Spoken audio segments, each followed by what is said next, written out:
When Sasan al-Musawa heard last week that President Tayyip Erdogan had opened Turkey's borders for migrants to cross into Europe, the Syrian mother of four left a refugee camp in eastern Turkey and headed west to the Greek border.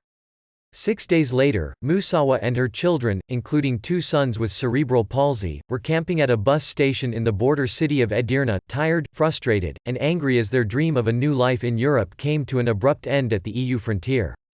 "Why did Erdogan do this to us if he knew Greece won't let us cross?" she asked, sitting on a rug near a pile of bags full of clothes and diapers for her sons, aged 13 and 7, who lay on the ground making jittery movements and looking scared.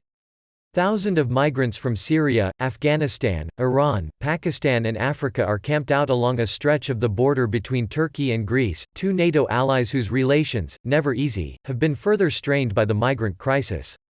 Now, many migrants are confused and unsure what to do.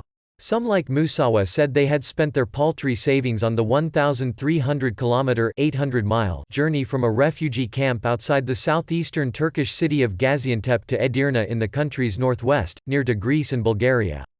Others started boarding buses to head back to places across Turkey where they had built temporary lives, doing menial jobs. Men, women and children still holding out hope sat on the banks of the Maritsa River, feeding on biscuits, potato snacks and soft drinks handed out by aid groups and local charities.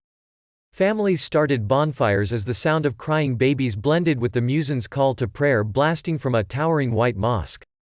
Turkish police have closed the main bridge in Edirne toward the Greek border to migrants and journalists, allowing only local residents to pass. The crisis started last week after Turkey, host to 3.6 million Syrian refugees, said it would no longer abide by a 2016 deal to halt migration flows to the European Union in return for billions of euros in aid.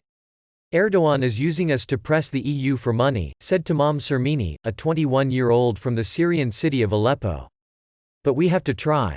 We have no choice. We have no future in Turkey." He and 6 other Syrians were trekking through fields, helped by maps on their mobile phones, hoping to find a spot shared by friends where they might be able to cross the border. Under a metal railway bridge, vans picked up African migrants and shuttled them on dirt roads toward the border. Villagers cast their fishing rods nearby undisturbed. "They are smugglers," said Mohammed Shambati from Sudan. "They take 50 Turkish liras per head, as if it's not enough that the Turkish government is using us like pawns. Women and children can't walk there, so they take advantage." Turkey says it has not asked any Syrian refugees to leave.